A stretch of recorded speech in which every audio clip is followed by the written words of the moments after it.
Tinubu does not need you. Ex-militant leader knocks Asari Dokubo. A former militant leader and mayor of Uroboland, Eshanakpe, Israel, also known as Akpodoro, has berated the leader of the defunct Niger Delta Volunteer Force, Asari Dokubo, over his plot to oppose the possible re-election of President Bola Tinubu in 2027. Earlier, Asari Dokubo accused President Tinubu of betraying him after the 2023 elections in the country. Dokubo, in a viral video online, said he emptied his bank account and spent all his money to campaign for Tinubu in the 2023 election, but the president has now turned his back on him. According to him, the current Tinubu is not the Tinubu he used to know. Reacting to Dokubo's claim, Akpodoro said it was mischievous for anyone to expect the Nigerian leader to patronize him at the detriment of the development and growth of the nation. He encouraged Asari Dokubo to freely establish alliances with whomever he chooses, asserting that Dokubo, as an individual, possesses the right to support any candidate of his preference. During a press conference held in Abuja over the weekend, where a pro-2027 coalition for President Tinubu's re-election was the focal point of the roundtable discussion, the mayor remarked that Alhaji Asari is a respected figure among his contemporaries and should articulate his own views. He further emphasized that the entire Niger Delta region stands firmly behind Chief Government Ekpemopolo, also known as Tompolo or the GOC. Akpodoro expressed that the residents of the Niger Delta are pleased with the socio-economic advancements taking place throughout the region, highlighting the progress in human and material development under the current administration.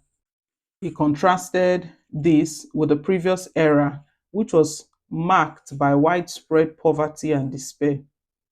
He asserted that the fulfillment of one individual's demand should not serve as the benchmark for evaluating the performance of the APC administration in the region. Instead, he mentioned that the social, economic, and political welfare of the majority, particularly in terms of human empowerment and development, should be the primary criteria for assessing governance standards in the area. Tinubu's government, the mayor noted, emerged through the collective efforts of the Nigerian people, including Niger Deltans, who overwhelmingly voted for him at the polls and not the making of one man. The mayor further stated that more than it was in 2023, the people of the Niger Delta would massively and overwhelmingly vote for President Tinubu to enable him to complete his national reformative assignments. Akpodoro added that the President Tinubu-led administration has been fair to all sections of the country in his bid to build an equitable political system, including empowering the next generation of Nigerians to take the mantle of leadership when their time comes. It is mischievous for anyone to expect President Tinubu to patronize him at the detriment of the development and growth. He appointed a technocrat, Dr. Dennis Otaro, as the administrator of the Presidential Amnesty Program, PAP.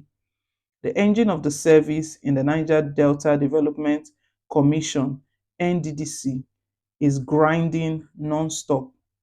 Those we trust in the region were appointed, and more than ever before, our creek is experiencing peace as Tantita Security Services Nigeria Limited is waging relentless war on oil thieves, thereby whittling down the power of criminals.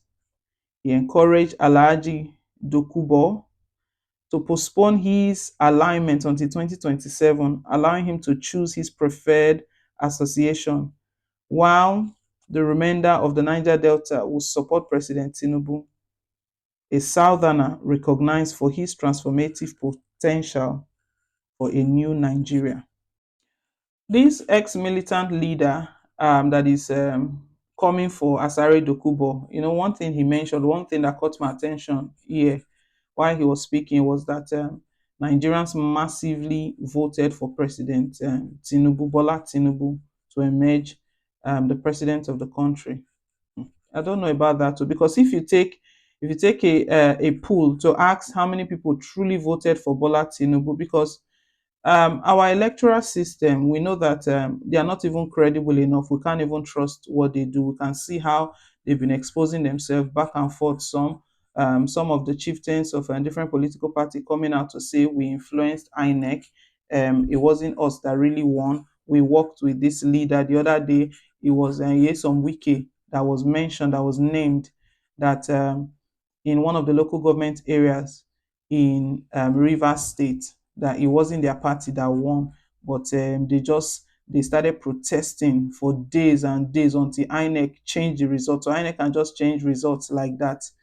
For me, when that happened, I was like, what should be done if parties are contesting the legitimate winner of the polls? Is just to, if there is anything to show otherwise, is to just cancel the election and conduct a re-election. They go to court. From there, they go to court. INEC does not have the power to say, I change the results. They go to court, and the court will decide. The court can either decide to say, let there be a re-election, or really examine what they have, the evidence, and they have before them, and decide who the winner of that election is. We know before now, prior to this report, Asari Dokubo came out to state that 2027 he was not going to support Bola Tinubu. Bola Tinubu, they are already planning now that for him to complete his mandate in 2027, his 8-year tenure, that they are going to support him. I don't know what he's completing. Probably is to complete the hardship, to just finalize it, to just finish Nigerians, because these guys that are speaking, I don't think they are speaking the voice of the masses, that the country is better now, the country is stable, everyone is benefiting. When things are very, very hard, no job, price of food, price of things have gone up, very things are very expensive, and these are the people who are benefiting. They have the people who benefit from the government, not the masses. It's not for the people, it's not for everyone, but only those who are connected to them. And that is why you can see that once anyone says anything, they rise up immediately to counter it, as though they are speaking the minds of the people.